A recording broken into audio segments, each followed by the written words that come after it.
Nigeria's democratic experience was a seesaw affair for the most part of our history. Disagreements as to the mode of governance, military interventions, and in a particular time, there was even interim government. For the past 21 years, however, there has been an uninterrupted democratic experience in play.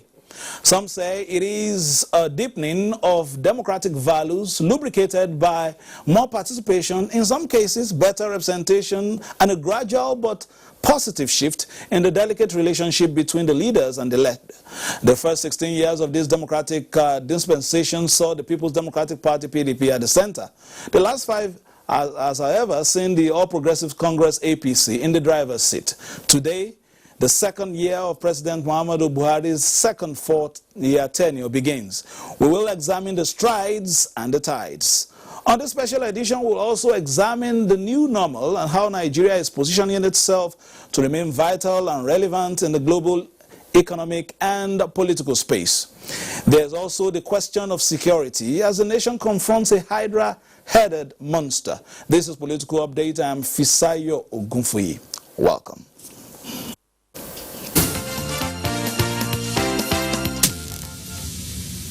Today is the first anniversary of the second inauguration of the Buhari administration after getting a new mandate from Nigerians at the 2019 general elections. Minister of Information Lai Mohammed had a press briefing which was concluded just moments ago. He puts the event in perspective in these highlights as put together by Anthony Forson.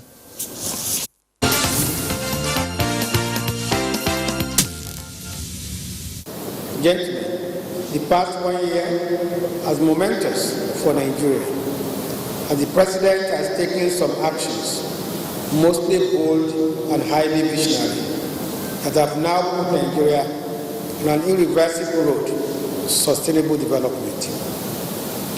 Never in the history of Nigeria have so many positive steps been taken in so short a time as the President has done in the past 1 year.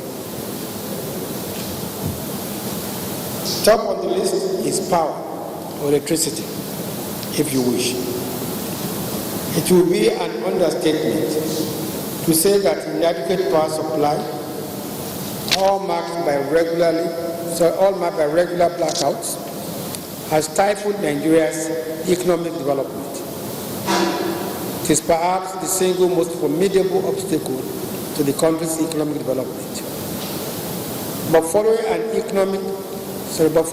agreement with German company Siemens in July 2019 to boost power supply in Nigeria, the stage is set for the perennial power problem to become a thing of the past.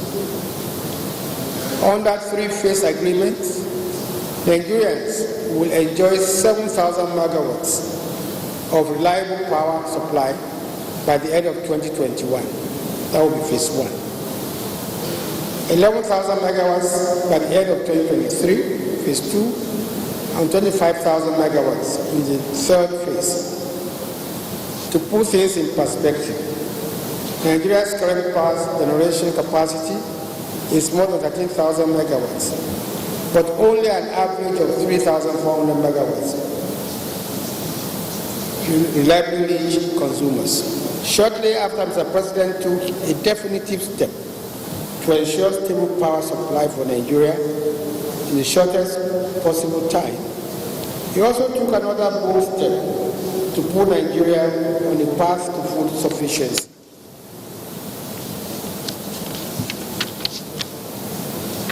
Stem flow of illicit arms into the country and improve national security. Mr. President did this by ordering a border drill, which many have called border closure, as part of measures to secure Nigeria's land and maritime borders. The border drill, codenamed Exercise Swift Response, involves the Nigerian Customs Service and Nigerian Immigration Service in collaboration with the Armed Forces of Nigeria, as well as the Nigerian Police Force and other security and intelligence agencies. The drill is being coordinated by the Office of the National Security Advisor. Gentlemen, By that singular bold move by Mr. President, Nigeria has achieved the following: food sufficiency. The border closure has boosted production of agricultural products, especially local rice, tomatoes, pepper, and poultry. And this has influenced the growth of the economy positively. Talking about security, you are all aware of the unprecedented successes being recorded every day by our gallant troops against the insurgents in the Northeast. We must continue to support our troops as they clear the remnants of the insurgents.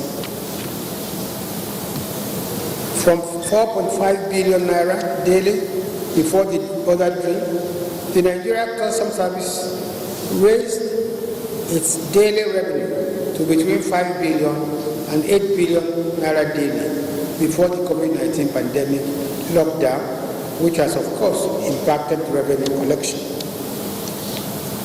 Reduction in illegal migration, this also has reduced drastically. The exercise has also provided a unique platform. These include 32.6 billion naira, $10,348, £758,155 pounds sterling, €183,475, $294,950 Saudi Riyal, 2,800 Chinese yuan, 300 Canadian dollars, and 500 CFA.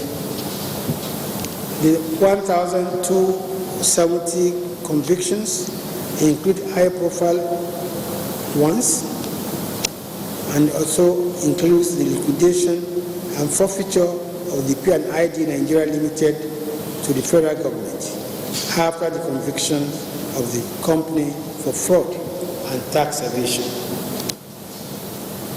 On May 22, 2020, President Muhammadu Buhari took yet another bold step, this time on the implementation of financial autonomy of the state legislature and judiciary by signing Executive Order number 10 of 2020. This decision will strengthen the institutions at the state level and make them more independent and accountable in line with the tenets of democracy as enshrined in the Constitution of the Federal Republic of Nigeria 1999.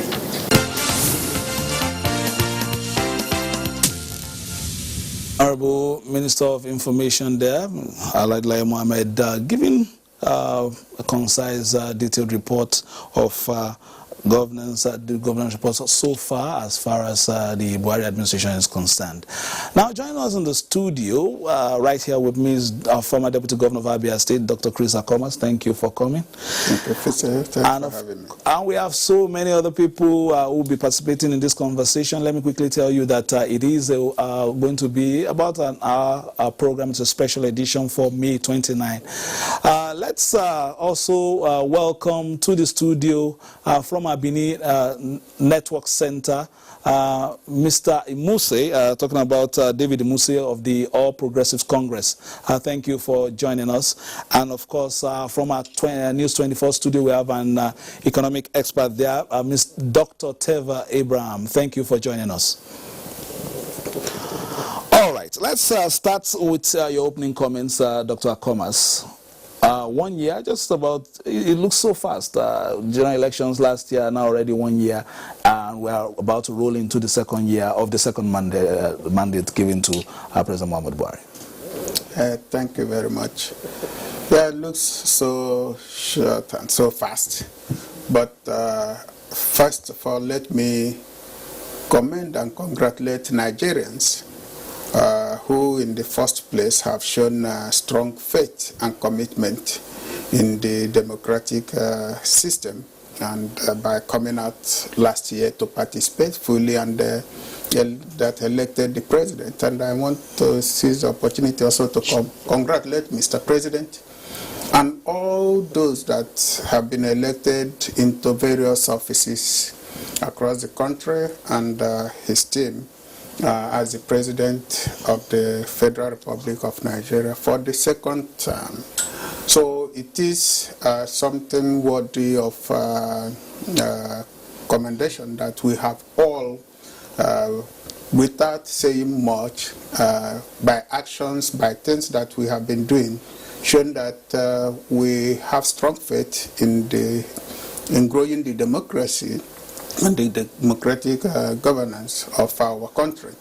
And from there, we have also displayed our commitment to learning from the mistakes that we make, because mistakes are bound to occur. But the issue is, how do you learn from it and how do you progress with it? And especially at this time that the world is going through the COVID-19 experience, Nigerians have shown great resilience, great sacrifices here and there, and Mr. President himself has displayed strong and great leadership in fighting this invisible enemy. And I believe that was why the AU, the West African sub-ECOWAS, chose him as the champion of this fight. And it's a good thing for Nigeria. I want to particularly commend the electorate and the stakeholders that are doing we are talking of democratic system moving forward, but there are people that have been midwifing it. The Independent National Electoral Commission and all the other agencies, the NGOs and the watchdogs that are always saying, this shouldn't be, this should be, we think this way. And then the political parties themselves and those that are participating. So it's a welcome development that we have come this far, and it is another day for us to move forward, and where we have gotten it right, we improve on it. Where we see that we have not gotten it very right, we then make a correction. But effectively, Mr. President has kept to his 3-point agenda of security, economy, and anti-corruption. He has kept his focus, has been steady, and he has been on it. And as we go on, you see the expansion of things and all the efforts, especially in revitalizing agriculture. We have some reports on that. Let's quickly go to Benin, where David Muse is waiting. Epa, can you hear me? What are your opening comments at this time? Nigeria's 21-year uninterrupted democracy, and of course the first-year celebration of the second term of office for Mr. President. Thank you very much. Thank you, Nigerians. I must say we should congratulate ourselves for having gone from 1999 till date with what we call consistent democratic process. And this administration has kept faith with democracy, and it's something for us to be very proud of. I will also say that under the leadership of Muhammad Buhari, this country is growing from strength to strength. And the Nigerians must congratulate, we must congratulate ourselves, and we must thank the President for a job well done. I would sincerely believe that by this time next year, the situation will be better than it is now. It's a pity we are operating under COVID-19, this invisible enemy, and with the step being taken by government, I'm sure very soon it will also become a thing of the past. We are happy, we appreciate all the agencies of government that made it possible for this democracy to survive. And I would say a big thank you to our President, who has behaved like a true Democrat. Very much from Benin. Let's quickly go to the News 24 studio. Trevor Abraham is standing by. Of course, we've had a pandemic on rampage, and that has perhaps eaten deep into our, economic buoyancy. But what will be your opening comments at this time?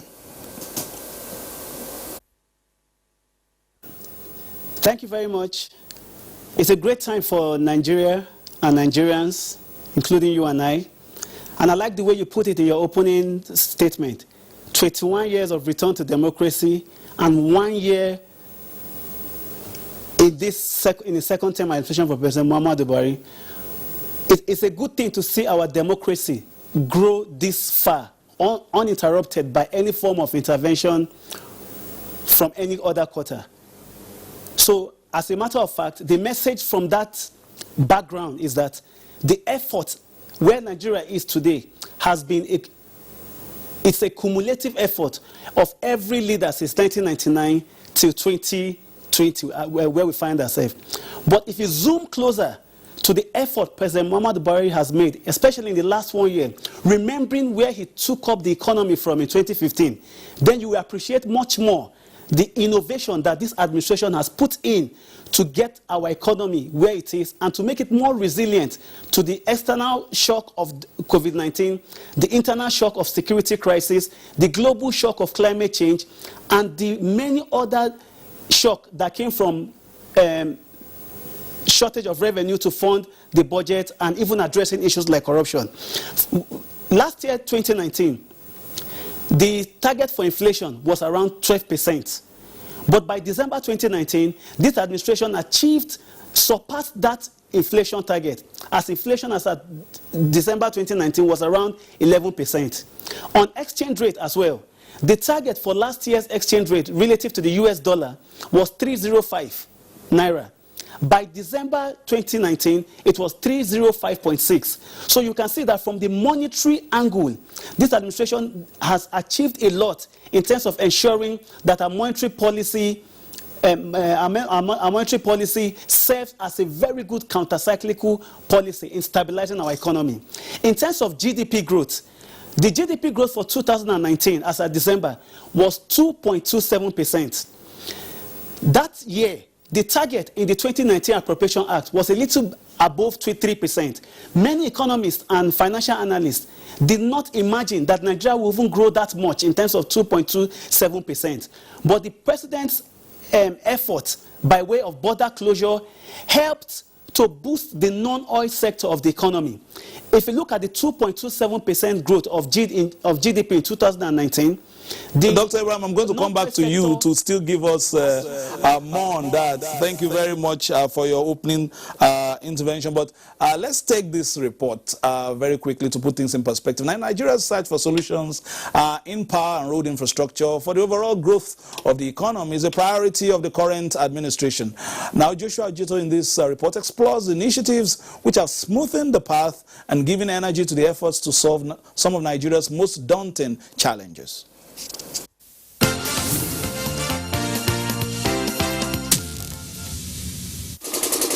From the small, medium and large-scale enterprises, as well as to domestic needs, it is the quality of electricity supply that makes the difference in achieving the desired economic growth and development. The light is better than before.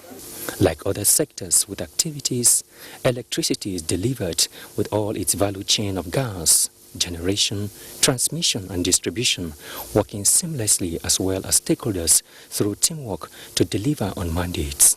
Our next level movement in this power sector is to make sure that all these projects have been completed. We are going around to complete the project and also to commission the project before the end of this term.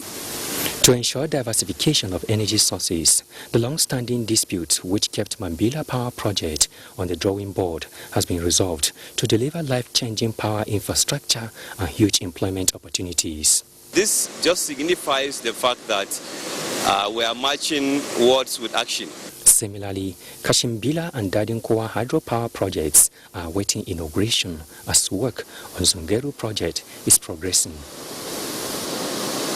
There are many projects started by this administration from the scratch that have continued to receive funding within limits of available resources, like Lafia Transmission Station nearing completion. In the period under review, transmission projects remain key elements of revamping the fortunes of power sector to ensure technical losses become a thing of the past. Government is exploring partnership to rebound poor networks along the supply chain by bringing German-based Siemens for infrastructure realignment, which key players say will address the challenge of revenue losses in the sector. A solution to Nigeria's power sector is gradually being found. Government has tried. In the larger context, the Buhari administration made commitment amounted to 1.3 trillion naira since it came on board to address revenue shortfall and ensure payments are made to gas suppliers as at when due. Similarly, government also introduced the Willing Buyer, Willing Seller initiative designed to enable consumers take electricity supply directly from generation companies to their homes and businesses. Working through the Nigerian Electricity Regulatory Commission, the issue of meter access to customers received attention with orders to distribution companies to ensure availability. So we're coming up what we call capping. We will cap what you should pay for the power you use and treat you well. To further energize the economy and ensure educational development, many power sector agencies, including Rural Electrification Agency and National Integrated Power Project, have delivered solar power infrastructure to markets, schools and homes across the country where the national grid cannot reach. On road infrastructure, federal government launched the Presidential Infrastructure Development Fund under the management of the Nigerian Sovereign Investment Authority with $650 million to fund 3 critical road projects of Second Niger Bridge, Lagos-Ibadan Expressway and the Abuja-Kaduna-Zaria-Kano Expressway. There are other 25 road projects being funded by the Sukuk bonds across the country with work nearing completion.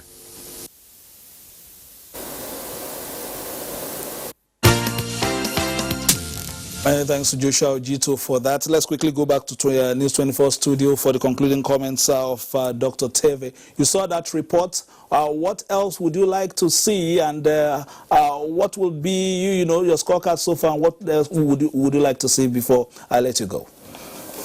Government has done a lot in terms of ensuring that the Nigerian economy continue to grow, not just to grow, but to grow sustainably. If you look at all the external and internal shocks that the Nigerian economy has been exposed to, the resilience of this administration using its monetary and fiscal policy tools has been very efficient. But we need to do, in terms of going forward, the fiscal policy aspect needs to step up in order to complement the monetary policy aspect. The monetary policy, like I reviewed earlier, did tremendously well in achieving its exchange rate policy for 2019 and surpassing the inflation target for 2019. Yes, as of today, we have inflation maintaining an increasing trend, but the growth rate is very slow and is coming from the food component of inflation. If this administration had not closed border, the food palliatives that we are using now to cushion the effect of COVID-19 would have even not been sufficient. So the foresight to close border helped force our local producers to go into rice production, tomato and other aspects that we are using today as palliatives. And the central bank has also complemented its effort by reducing interest rates. So in summary, going further, fiscal policy needs to also step up and remain on a very disciplined track. The revised 2020 budget that has just been submitted to the National Assembly has a deficit to GDP ratio that is above 3.2% as compared to what is expected in the Fiscal Responsibility Act, Section 11 of it. So we need to see the fiscal policy aspect step up, and for fiscal policy to work efficiently, they need to work a lot with the National Assembly, with their counterparts in the National Assembly, to ensure that the necessary amendment to every existing act that we empower fiscal policy to operate optimally is put in place. This will include amending the Fiscal Responsibility Act, as the revised 2020 budget right now has a deficit deficit to GDP ratio that is above 3.2%. So basically, monetary policy has been good. Fiscal policy also needs to step up going forward. To Dr. Teve Abraham, let's quickly go to the ancient city of Benin. Ancient city, but some new trends coming in. Of course, COVID-19 there coming in, across the world as challenge governance in a way. But how would you describe our responses so far? We didn't plan for this, but how would you describe government's effort and Nigerians as well in terms of resilience going forward? And then now that we are experiencing gradual lockdown in most of the key parts of the country where our economy really relies on, how would you advise going forward maintaining health and wealth at the same time? Yeah, I must sincerely tell you that emergency situation deserve emergency response. COVID-19 virus is an unknown enemy. It's an invisible enemy. And this government has challenged it headlong. You could see from the step taken so far, we look at the rise, infection rate and death rate, and the amount of people that are being discharged from the hospital. You discover that this disease is sincerely well managed. Hospitals and isolation centers have been sufficiently equipped nationwide, and on daily basis, this country is being briefed or steps being taken by the federal government to ensure that this spread is minimized. And to a very large extent, I think the government has done very well. We also find that in spite of all these difficulties, COVID-19 notwithstanding, the government of Muhammad Buhari has kept faith with his campaign promises. If you look at the insurgency in the northeast, Boko Haram has been technically defeated. They are totally decimated, and they are now confined to the fringes of Lake Chad. And I'm sure a few pockets of resistance here and there from guerrilla tactics. So we could say, to a very large extent, judging from where we are coming from, that Boko Haram is virtually non-existent. Look at the modernization of railways. It shows that President Buhari is really interested in deepening our democracy. Railway have been totally modernized. Lagos, Abeokuta, Ibadan, Kaduna, Abuja.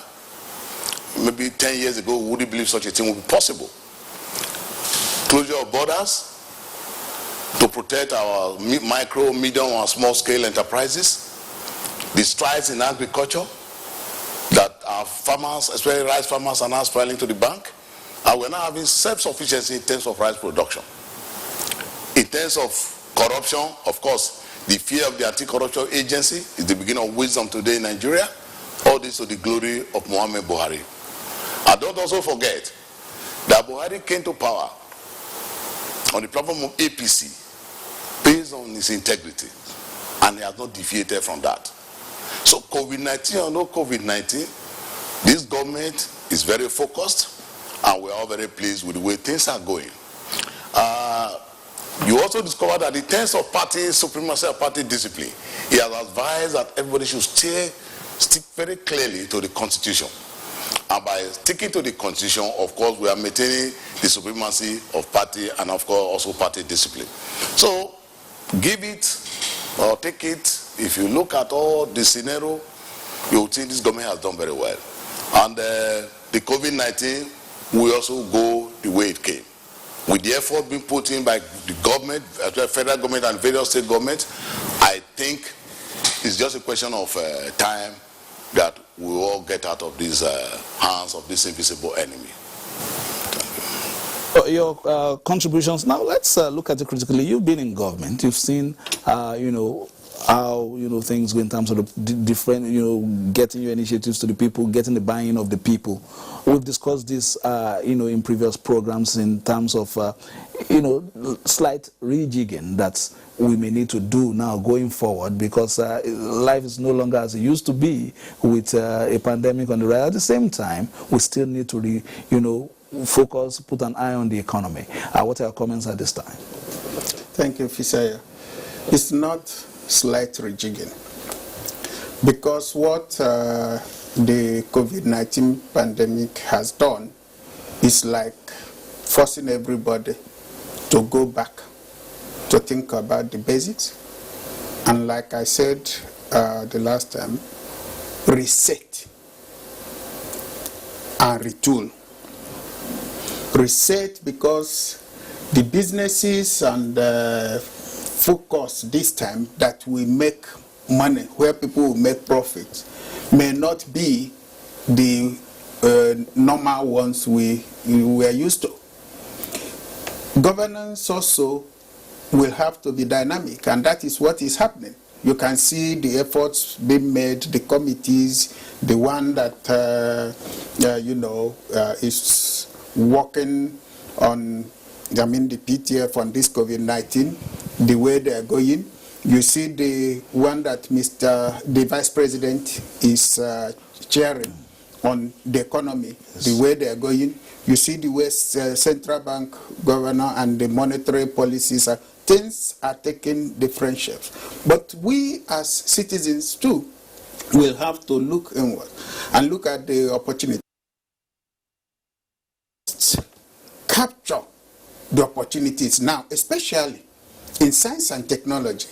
Innovation, technology. Everybody now thinking inwards, yes, the world is a global village, agreed, but we were forced to go back and reset and say, this is how we want to participate now. This is how we want to come. And when it comes to innovations, ideas rule the world. And I think the inventions that are coming out of this situation, the pandemic, the ones we had before that maybe we had shelved or forgotten about, yes. We have to come to it. And then this issue of power and other. Look at the efforts, the focus on power and the way we are going. So these are things that we need to be able to plug into what is happening, and particularly the ability to feed ourselves. You cannot be happy if you're in governance, and then security-wise, a lot has happened. And I know we'll be talking about... Yeah, we'll be going to security soon, but let's first take this next report. Some experts say Nigeria is recording steady growth in the agricultural sector of the economy as a result of the green alternative policy being implemented by the federal government in the past 5 years. Musa Babaliyu takes a look at the journey to food security and self-sufficiency so far.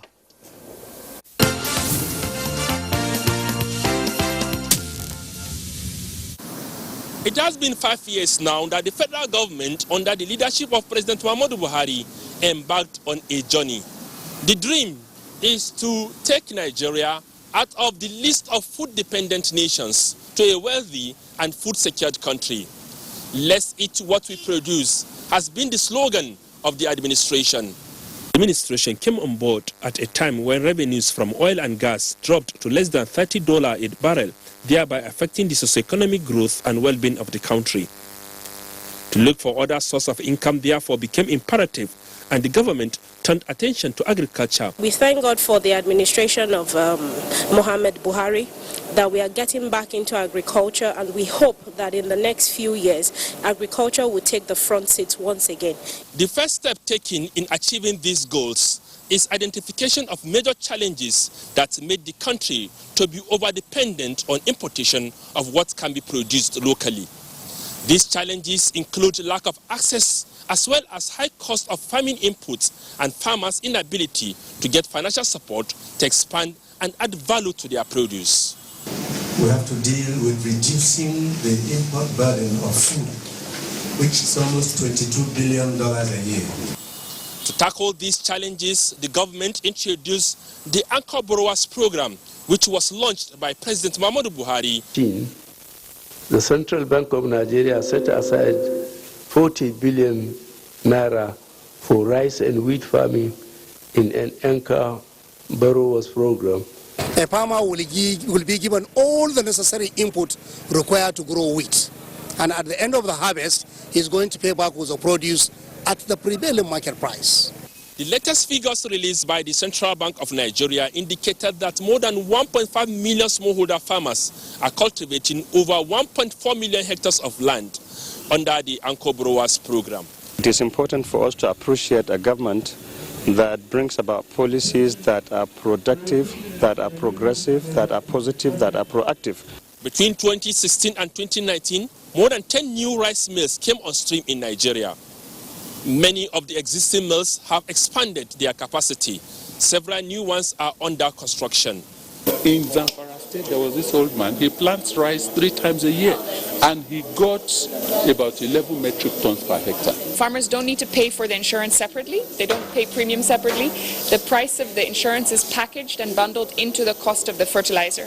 This has attracted more than $1 billion of private sector investments in the production of rice, wheat, sugar, poultry, animal feed, fertilizers, among other produce since 2015.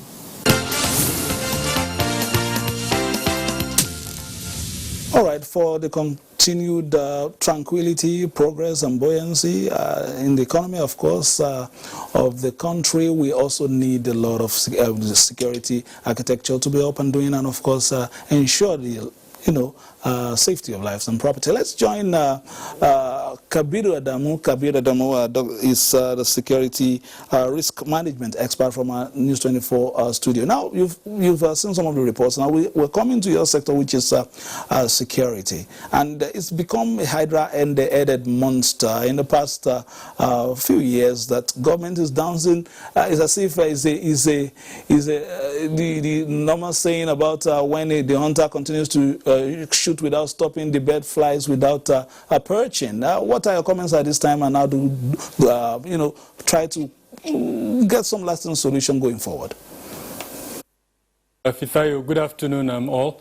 I would say the Buhari administration inherited a huge challenge with regards to security, and rightfully, the tripod of the focus of the administration has been security, economic transformation, and anti-corruption. And given the 5 years that we have to review the performances of the administration, one can say with all confidence that the administration has attempted to deal squarely with the issue of security. I will start with the launch of the revised National Security Strategy in 2019, December specifically 2019, by the Office of the National Security Advisor. Now, most people did not see the significance of that document. For us security experts and practitioners, it is probably the most remarkable document to come out of our democracy, because it attempted to review national security from the current perspective that world over national security is being looked at. Today, all countries over the world have gone beyond issues of kinetic component of security. By kinetic, I mean the forceful aspect of security.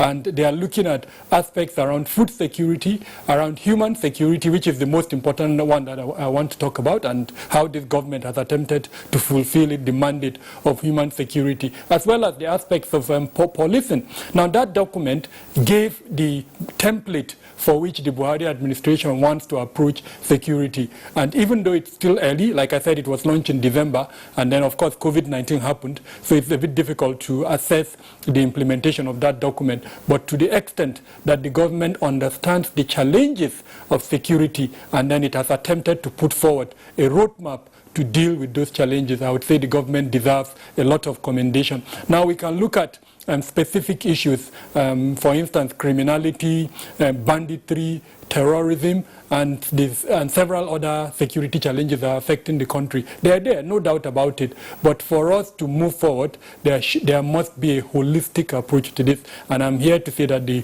Buhari administration has done a good job in terms of putting together a template for moving the nation forward. What I would like to hope to see going forward is better coordination between the federal government and the state government, as well as the local government, as it were. Because human security, which is the aspect I would want us to talk about a bit more, affects people more at the level of the community. Yes, the federal government leads in the area of security, but if these other two tiers of government comes into play to support what the federal government is doing, then perhaps we would see a bit more. Unfortunately, currently, security is within the exclusive list, so it's a bit difficult for the state and the community level governance to come into play with that. But I'm hoping that going forward, these are areas that we need to see, especially to review some aspect of our security to allow better participation in security by these two levels of government. In for the closing comments of Mr. David Imuse. Of course, you'll be doing your own, cycle will be concluded later in the year as part of the issues in terms of the democratic space. Those days is slightly different. But in terms of political maturity, where are we as a country? 21 years. I would say that the country has really moved forward in terms of deepening our democracy. Because I remembered in 1979 elections, what transpired then is not what transpired in 1999. So Nigeria as a nation has really moved from underdeveloped democracy to a very developed democracy as of today. And I sincerely believe that with the support of Nigerians, this present government, Buhari administration, will take us a step further. We're here in Edo, of course. This is an educationally advanced state, very mature set of politicians. And you also know that when elections are coming on board, there's so much hype. Whether it's primaries or whether it's general election, you always have that hype. And this hype as a election offers a permanent feature with elections. And immediately after election, it goes down. So all parties are fully prepared for their various primaries, and I think the state will come out better for it. We are a mature set of people. Don't forget that this is the cradle of civilization, black civilization, and be rest assured that whatever you hear, whatever you read, this is just it's a passing phase. And with our maturity and where we are coming from, of course, we'll come out better for it. Thank you very much, Mr. David Imuse from Benin. Of course, they say the saying is do it siagbon. If I'm correct, we hope that you also observe all the new protocols that INEC is introducing concerning your rallies and all the rest, because, of course, we have to think about that pandemic. Let's quickly move on. Some members of the Federal House of Representatives have extended their felicitations to President Muhammadu Buhari as administration, saying that the legislature is a partner in progress in the Nigerian project. They spoke to NTA's Lami Ali.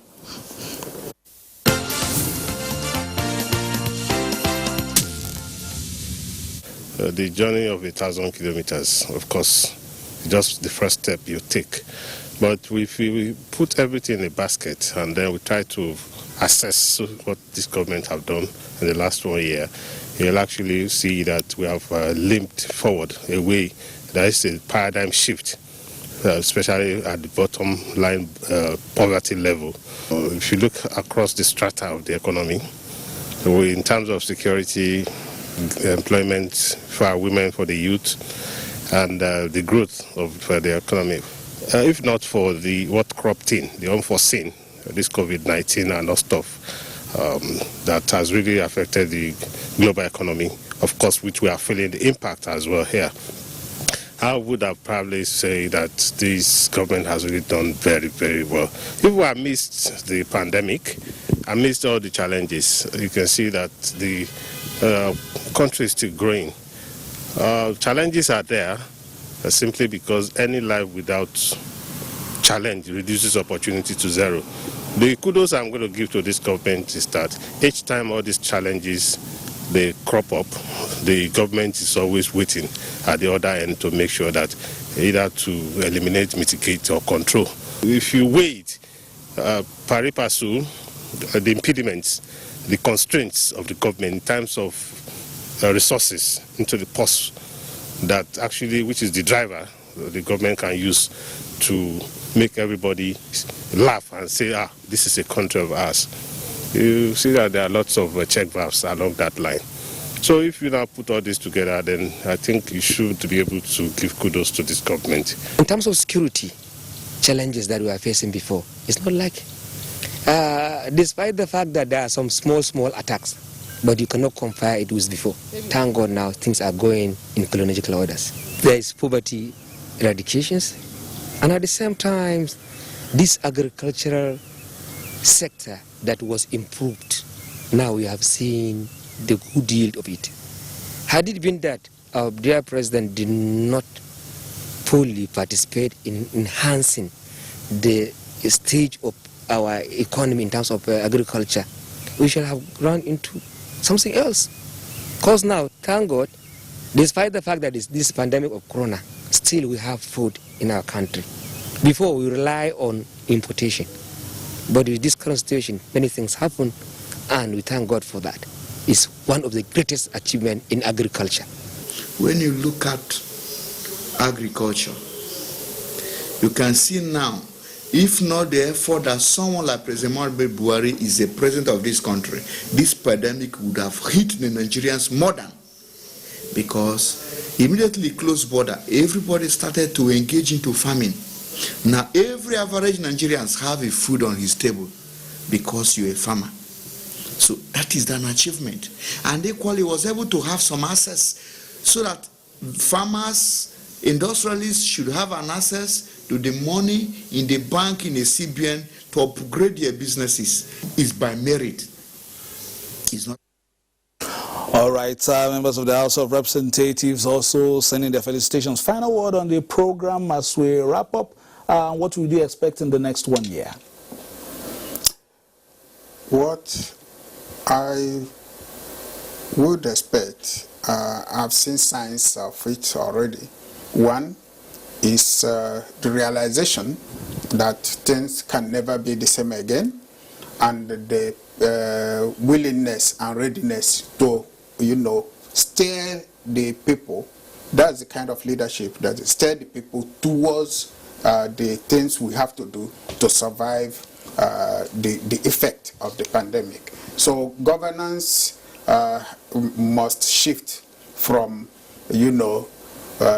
doing it the roller coaster way to doing it to innovate, to follow and make things work, to help propel awareness. Because like I said earlier, Mr. President is focused and he's taking us along that path. But all of us, the subnationals and this, have to queue in. And, all right, let me quickly say thank you also to our security management expert, Mr. Kabir Adamu, for coming.